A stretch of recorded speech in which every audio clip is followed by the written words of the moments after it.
Hi everyone, this is Selena Kraus and welcome to another card video. In this card video today, I'm featuring the new Pink and Main Ergonomic blending brushes along with few items from the new release.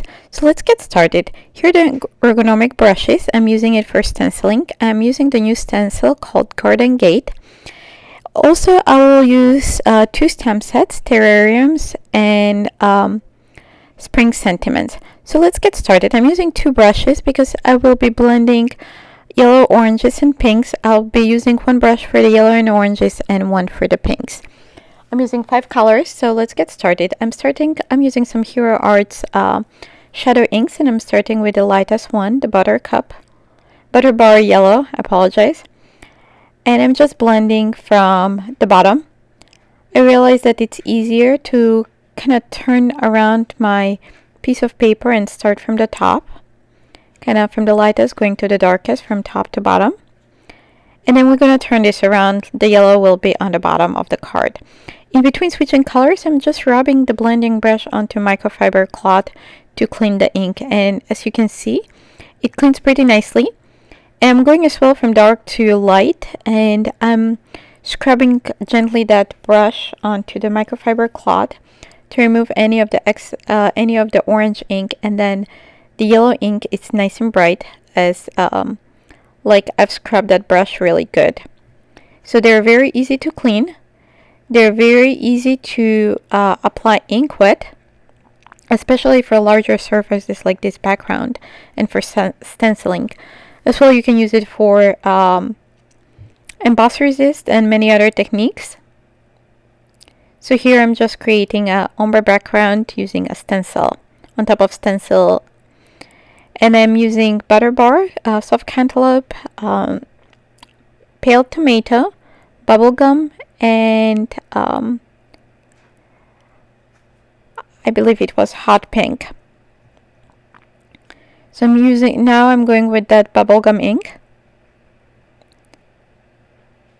and then I'll do the hot pink.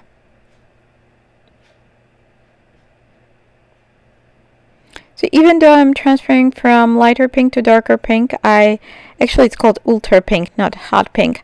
I decided to clean that brush in between ink applications from going from one color to another.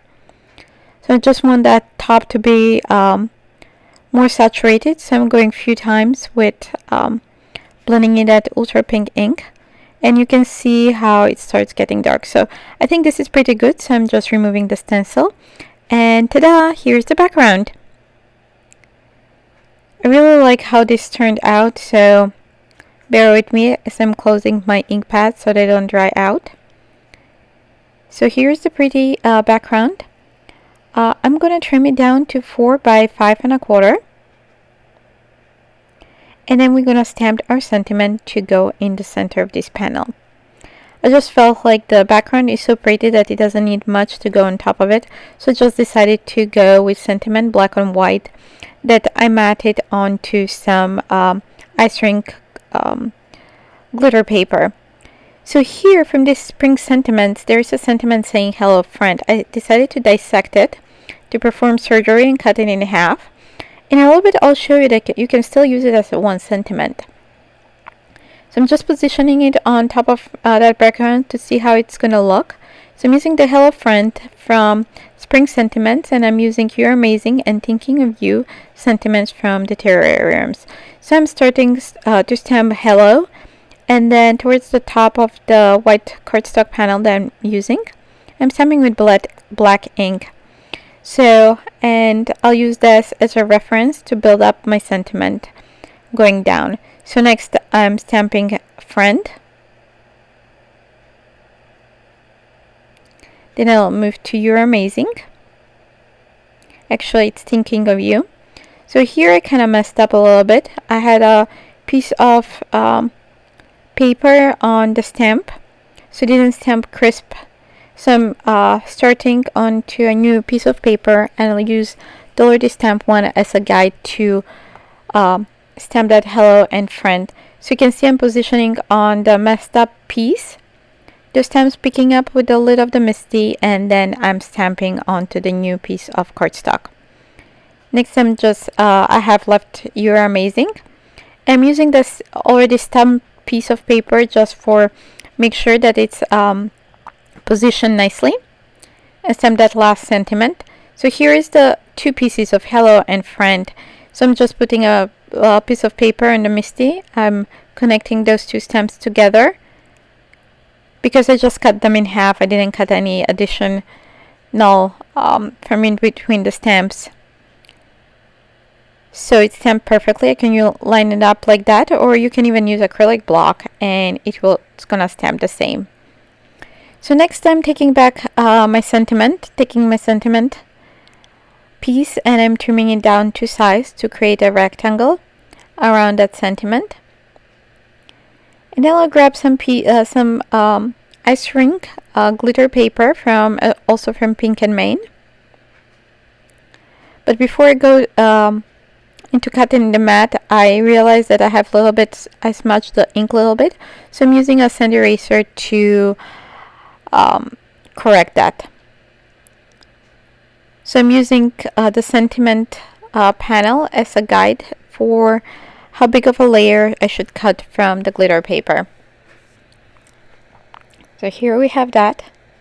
Next I'm using some foam squares to adhere that to the glitter paper, and I'll adhere the glitter paper directly onto the ink blended panel, meaning without dimensionals. I'll just use some liquid glue. I like using liquid glue because when I adhere a layer, it gives me a little bit more wiggle room to adjust that layer to make it straight if accidentally I put it down crooked. So I think that's good.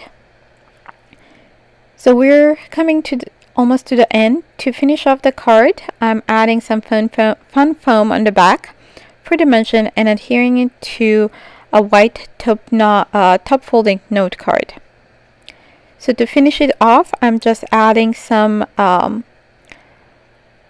glossy dots, some pink and yellow to match the background into those intersection points of the squares or diamonds. So here's a little close-up of the card, and that's it for today.